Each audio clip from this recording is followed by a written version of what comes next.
Welcome back to the Red Dice Diaries. It's Sunday, and in this episode of the podcast, I'm going to be talking about a little bit about the Session 0 for our upcoming CSI Midderlands game. We did the Session 0 yesterday.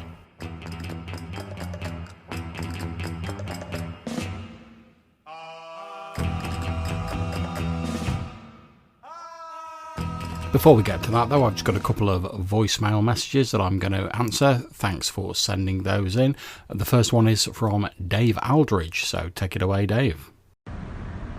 Hey John, loving the random table slot. Let's have it regular, please. Love me random tables. Yep, elegant creature generator, really good thing. One thing, I'm going to drop that monster into my next game. What are you calling it? It's a wonderfully evocative thing that you've produced there.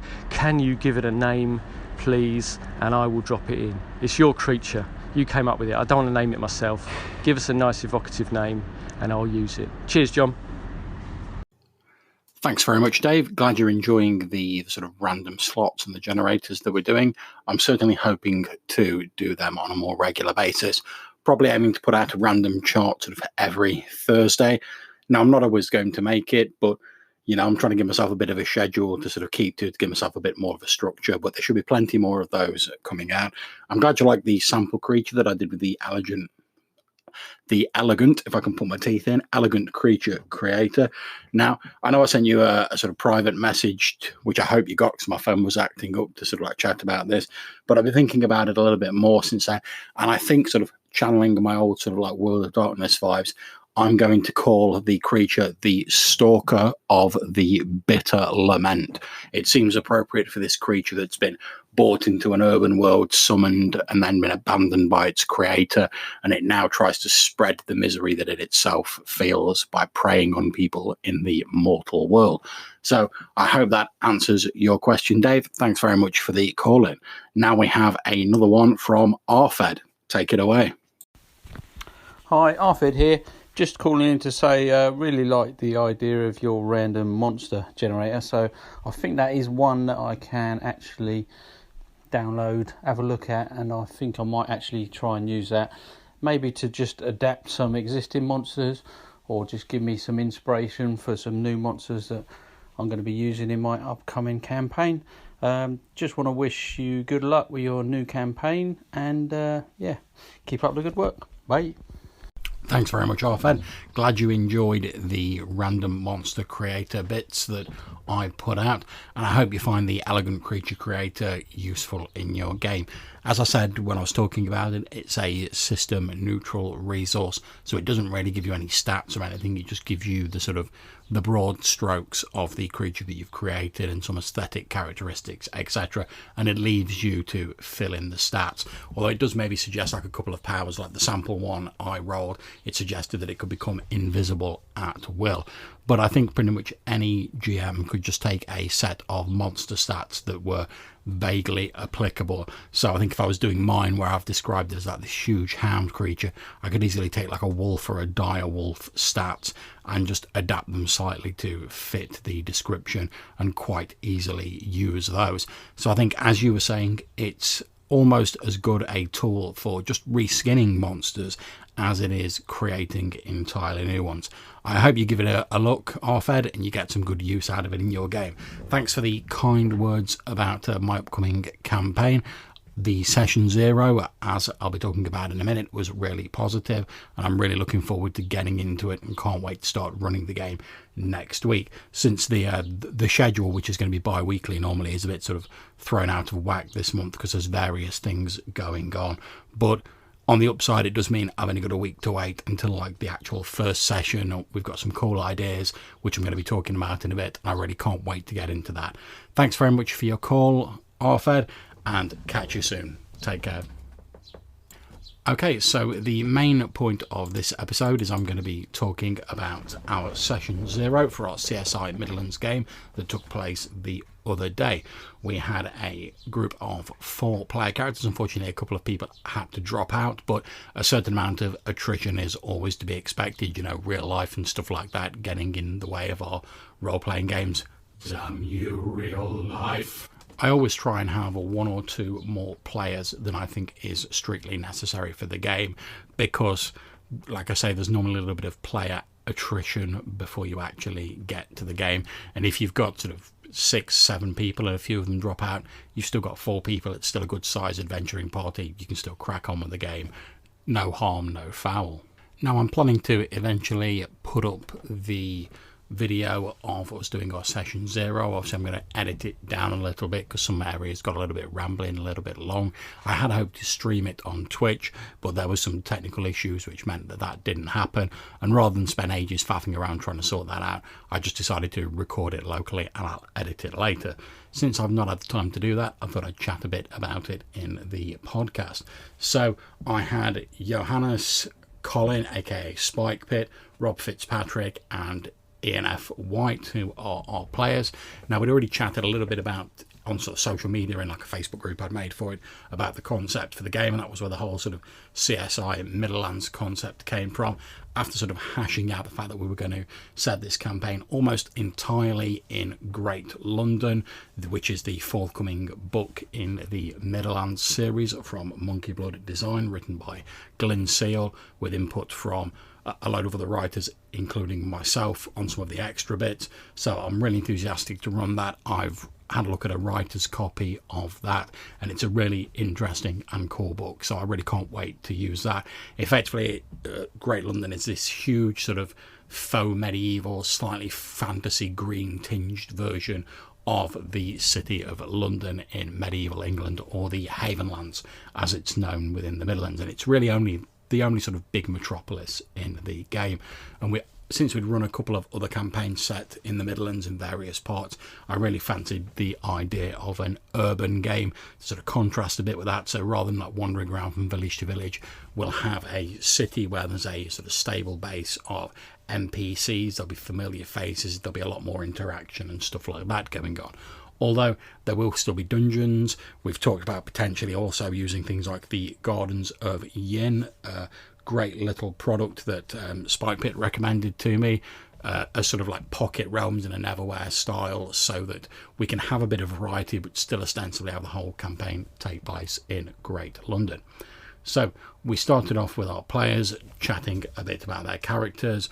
We went through pretty much step by step the character creation guidelines that are listed in the Castles and Crusades Player's Guide.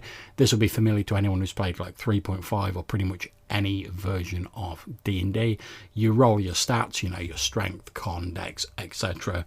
You roll 3d6 for each score, and then you allocate them as you see fit in Castles and Crusades. So I sort of gave the players a little bit of advice on what the sort of classes were good at, like what their things were, told them to keep that in mind whilst they were deciding where to assign their scores.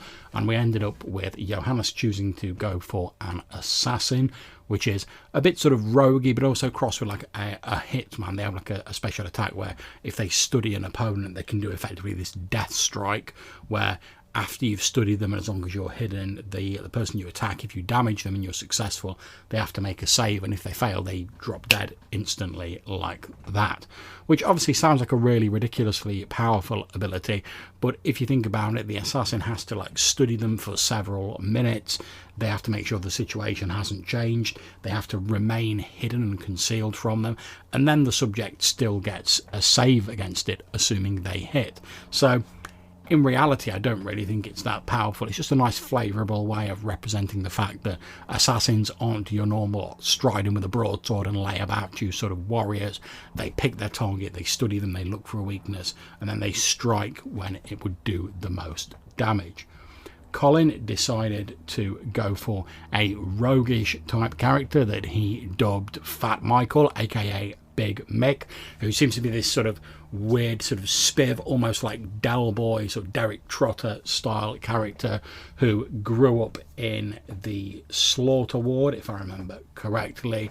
His family sort of have a butcher's business there. His dad, known as Frank the Butcher, is a bit of a sort of criminal figure / celebrity, as well as being actually a legitimate butcher, whilst his mother is this sort of almost like holier than thou, sort of very good whiter than white sort of person who somehow has fallen for the charms of Frank the Butcher.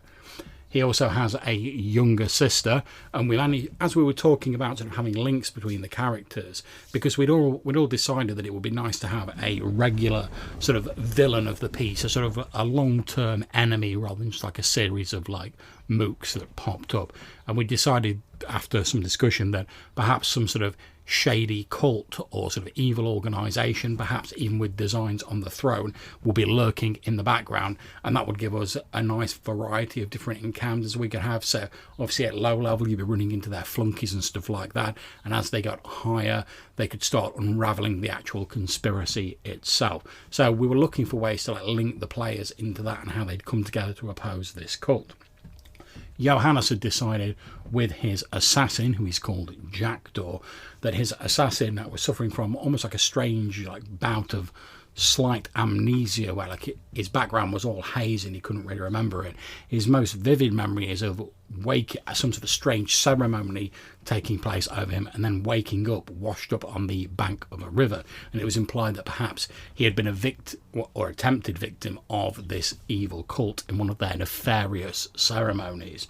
We linked that in with Colin's character because he described his sister, his younger sister, having had some sort of prophetic abilities or something along those lines, and after we'd all been discussing it, we decided that perhaps his sister, after having had some strange sort of vision, had dragged her brother Big Mick along to this riverbank and then encountered Jackdaw lying seemingly dead on the riverbank, and as Mick's sister Penny had reached out and touched the fallen assassin's forehead, that's when he'd done his and woken up.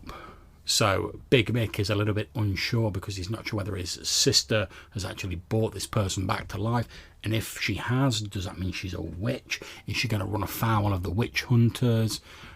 What is he going to do? And he wants to protect his sister whilst also trying to help Jackdaw find out what's going on with him. We also have Rob Fitzpatrick's character, Friar Dunstan, who is a follower of the gods who grew up in the religious ward of Bishopsgate. Now, the way Rob described this, his character is not a knight in shining armour. He's sort of like Friar Tuck, so like a bit of an outlaw, doing what he thinks is right for the common man, very warm-hearted, but he's obviously seen through some of the lies that the sort of typical hierarchy of the time tell, and he realises that it's all designed to keep the sort of lower echelons in their place while exalting the nobles above them and just maintaining the status quo. Now, we had him linked in to Ian's character, Lieutenant Richard Uffington, who was the youngest son of a noble family who was a bit of an embarrassment to his family, so they bought him a lieutenant's commission and sent him off to fight. He was invalided out of the army fairly recently when he was quite badly injured and burned, and as he was being nursed back to health, he'd fallen in love with the nurse. The nurse had contacted the character to say that she'd arranged a clandestine marriage for the two of them, contacting a local friar that she knew, which was Rob's character, Friar Dunstan. But when it came to the actual evening of the wedding, she never turned up, leaving both the friar slightly confused and Richard feeling that he'd been jilted on the altar. However, when he went to try and find out what had happened to her and he spoke to people who knew her, no one claimed to have any knowledge of this woman whatsoever, indeed claiming to the point where Richard even started to doubt, had he actually seen this woman? It was only due to the fact that Friar Dunstan obviously knew that she had existed because she'd arranged the clandestine wedding with him, that he was sure something untoward was going on. And that was what led the two of them to trying to track down this woman. These disparate threads and events had brought these four together, along with the rumours in Great London that people among the poorer districts, Cripple Ward, Bar Ward, etc., had started to disappear. Now, since these were people of no consequence, mostly lowly beggars, street urchins, etc., the Peakers, the city guard of Greater London, were really giving it no thought or spending any time on it whatsoever. But it rankled Friar Dunstan's sensibilities, since he'd been spending years ministering to the common people, attempting to help them and attempting to make their lot a little bit better in life, well, as much as he could from his position. So we have those threads drawing people together, potentially this evil sort of cult, this organisation lurking in the background, perhaps snatching people off the street, maybe using them in strange ceremonies. Perhaps Jackdaw was part of one of those ceremonies.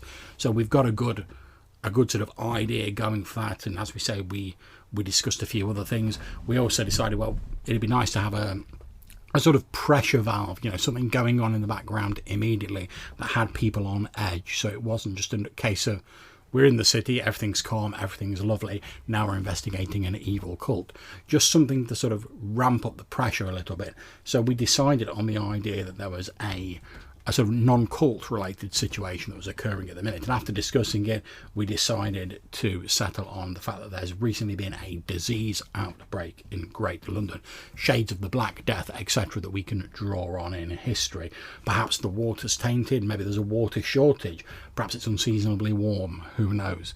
But obviously people are looking for someone or something to blame, and the blame, we decided, has fallen on witches and sorcerers, etc., magic users in general. Obviously the witch hunters are in favour of that, and they're stoking the flames of the pyres, dragging probably loads of innocent people into the flames. It also adds pressure to Big Mick, because he's just starting to worry about his sister when all this cracks off, and he's obviously trying to keep a lid on her talents while he tries to work out whether she is a witch or what's going on. So it just adds another element to the background of the game. So looking forward to that. And let's face it, if there's any more image that's more medieval than a plague doctor with that huge beaked mask and a leather suitcase stalking the streets, I don't know what it is. So I think that's a really cool addition to it. We've pretty much got all the player characters sorted out, and I'm looking forward to actually getting involved in the game. The C&C system seemed fairly easy to create characters in. We've all played D&D in some regard or another in the future, so it didn't really take us long to do that, and most of the session 0 was just taken up with us chatting, establishing these links between the characters, talking about how potentially I'm going to adapt the Stars Without Number faction rules to represent the various major factions in the game, and sort of every 3 or 4 turns I'll do a faction turn between games to sort of work out like which factions are conflicting with others, which are manipulating others, etc., and that'll enable me to know what's going on in the background and keep more of a track of this sort of ever-shifting tapestry of factions, and just generally make the city of Great London seem like a real living place rather than somewhere that's in suspended animation until the player characters react with it. So, as I say, that's just a quick discussion of what happened in our session 0. I'm really looking forward to starting the game proper next Friday. Can't wait for that. Hopefully I'll be able to get the streaming sorted out by then and get the actual plays put up. If not, I'll record them locally and edit them afterwards. So thank you for listening to this ramble. If you've got any suggestions for things you'd like to see in future episodes, or you just want to call in, make comments, etc., you can either email me at reddicediaries@gmail.com, or you can get on the Anchor app and leave me a voicemail message. I really do enjoy listening to those, and you might get them played and responded to in a future episode. So thank you very much for listening. Take care, and whatever you're playing in the future, have fun. I'll see you soon.